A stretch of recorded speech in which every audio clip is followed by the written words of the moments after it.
Welcome back to the channel. It's LtBuzzLitebeer, and these next few months are going to be Starfield intensive. Now for today, I've got big news, quite literally, as we've got a little info concerning planet sizes, plus there's a few viewer questions I'm consistently seeing that deserve answering, along with an additional few items that I wanted to touch on. Now, as per usual, I've included chapters to make video navigation simple. Remember to hit subscribe, turn on those notifications. Likes, comments, shares are always appreciated, and let's get this one going.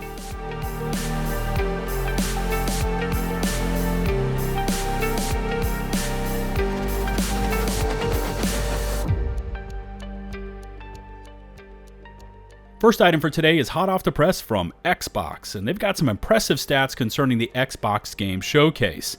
Now, according to this article, within 7 days of that broadcast, Xbox saw over 92 million views, spanning their first ever double feature, trailers, and segments from that show, arriving at a 38% rise in viewership over last year's show, and landing as the highest rated and most viewed show for Xbox ever.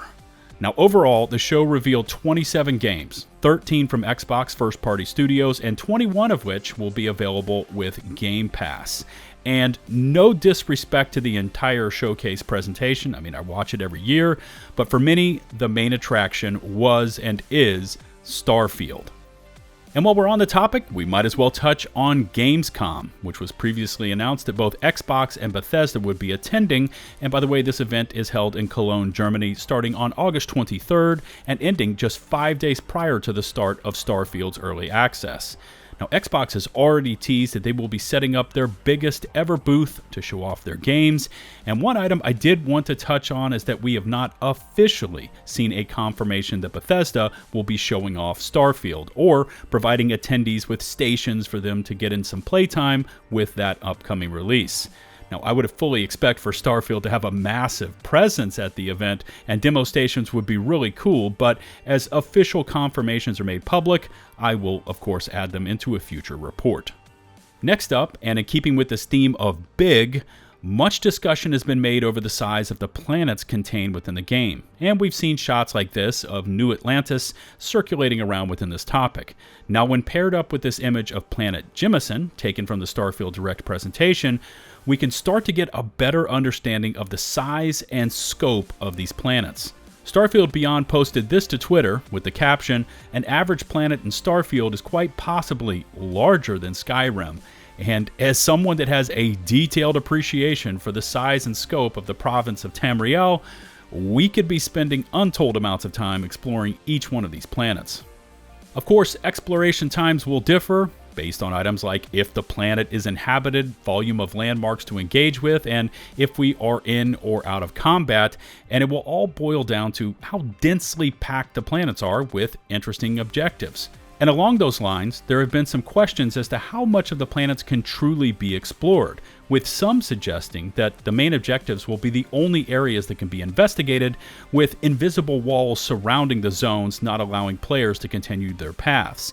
And this question was already answered during a podcast in November 2022 when Todd Howard stated they had prototyped a way of building large tiles of landscape, the way they would usually build them, generate them offline and kind of hand do some things, and they ended up with these very realistic tiles of landscape and then built a system that wraps around a planet and blends them all together.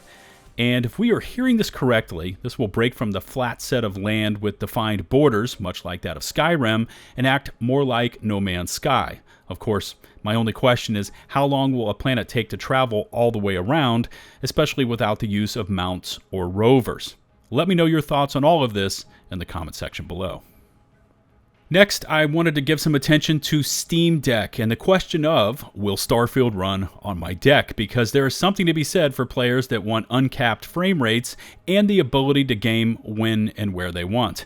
Now, Steam Deck HQ did an extensive write-up for this back in June, taking into account Fallout 4's shaky performance on deck, citing loading issues and frame rate drops. Unoptimization and using the older creation engine were noted as possible culprits for the issues. Next, direct comparisons were created between Starfield's minimum PC requirements and games such as Star Wars Jedi Survivor and Forspoken, and while off in terms of CPU usage, both are similar in GPU, recommended RAM, required DX12, are huge game files, and run on proprietary engines like Starfield, which I want to correct as Star Wars runs on Unreal Engine.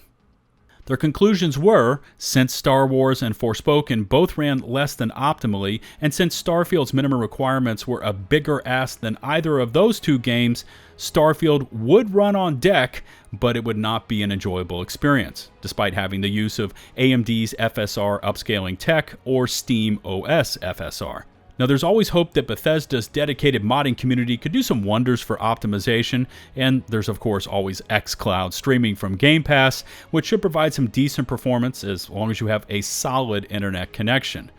Asus ROG Ally would also be an interesting discussion point here, as it has higher performance caps, but let me know if you have one of these handhelds, and are you optimistic about Starfield running on your device?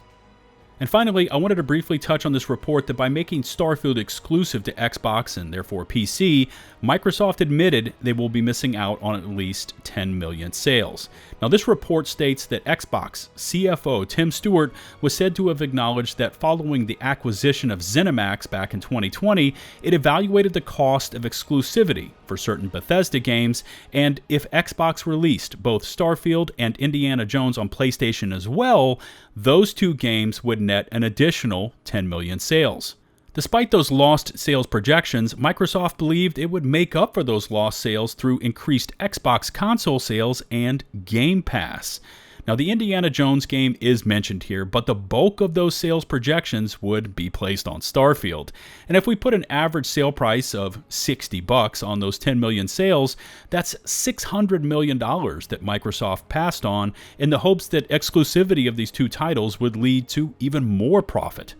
I guess we will have to wait and see just how this all pans out, but clearly, Microsoft, Xbox, and Bethesda have a lot riding on how well Starfield performs.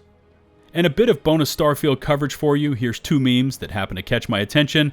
First up is this one with Obi-Wan responding, "That's why I'm here," to a concern that Starfield is just Fallout 4 and No Man's Sky, which I personally don't know why you wouldn't like to combo those two titles together. And then there's this one with Captain Jack Sparrow. The caption is "Me and Starfield ready to commit space crimes," which personally hits home for me because if I were to play Starfield anything like I used to play Skyrim, it will take me all of 5 minutes to be on every bounty hunter's most wanted list. As always, leave me your feedback about anything Starfield related. I've been doing my best to catch your specific questions and respond. Make sure to hit that sub button and ring the notifications bell. Likes, comments, shares are always appreciated. All my socials can be found in the video description. Shout out to the over 126,000 of you that have stuck with me and hit subscribe. And a special thanks goes out to my patrons. Until the next one, this is LtBuzzLitebeer, signing off.